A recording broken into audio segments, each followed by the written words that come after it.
السلام علیکم ورحمۃ اللہ وبرکاتہ نحمدہ ونصلی ونسلم علی رسولہ الکریم۔ ہم اپنی ہفتہ وار آن لائن سوال و جواب کی نشست کا آغاز کر رہے ہیں۔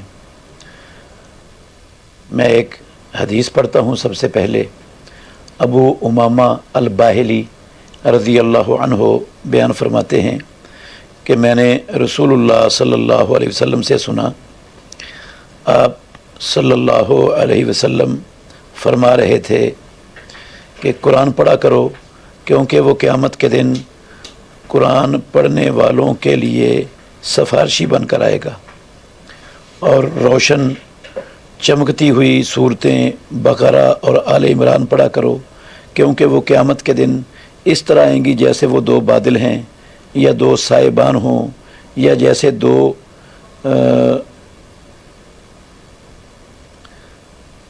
ایک سید میں اڑنے والے پرندوں کی ڈاریں ہوں۔ وہ اپنی صحبت میں پڑھنے اور عمل کرنے والوں کی طرف سے دفاع کریں گی۔ سورہ بقرہ پڑھا کرو، کیونکہ اسے حاصل کرنا باعث برکت اور اسے ترک کرنا باعث حسرت ہے، اور باطل پرست اس کی طاقت نہیں رکھتے۔ باطل پرستوں سے مراد جادوگر وغیرہ ہیں۔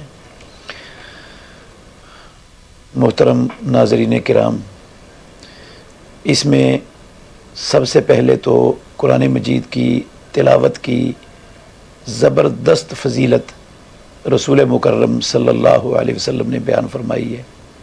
قیامت والے دن جب اپنے بھی ساتھ چھوڑ جائیں گے، انبیاء علیہم السلام سفارش کرنے سے انکار کر دیں گے، تو یہ قرآن مجید اپنے پڑھنے والے کے لیے، جس نے قرآن مجید کو پڑھا سمجھا، اس کے مطابق عمل کیا، اس کے لیے اللہ رب العالمین کے ہاں سفارشی بنے گا، اور پروردگار قرآن کی سفارش کو قبول بھی فرمائے گا۔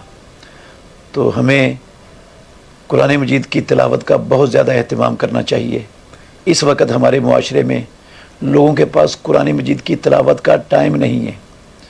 فیس بک، یوٹیوب، ٹک ٹاک اور یہ دوسرے اس طرح کے جو مصروفیات والے چینلز ہیں، لوگ ان پر اپنا سارا قیمتی وقت لگا دیتے ہیں۔ تو ہمیں ضرور اہتمام کرنا چاہیے، روزانہ کچھ نہ کچھ جتنی اللہ توفیق دے قرآن مجید کی تلاوت کریں اور اس کو سمجھیں اور اس پر عمل کرنے کی کوشش کریں۔ انشاءاللہ الرحمن یہ سفارش کرے گا ہمارے لیے، اور اس کی سفارش اللہ رب العالمین قبول بھی فرمائیں گے۔ اور سورہ بقرہ اور سورہ آل عمران کی بھی بہت بڑی فضیلت اس سے ثابت ہوتی ہے کہ یہ بھی اللہ رب العالمین سے اپنے پڑھنے والوں کے لیے سفارش کریں گی۔ اللہ ہمیں سمجھنے کی اور عمل کرنے کی توفیق عطا فرمائے۔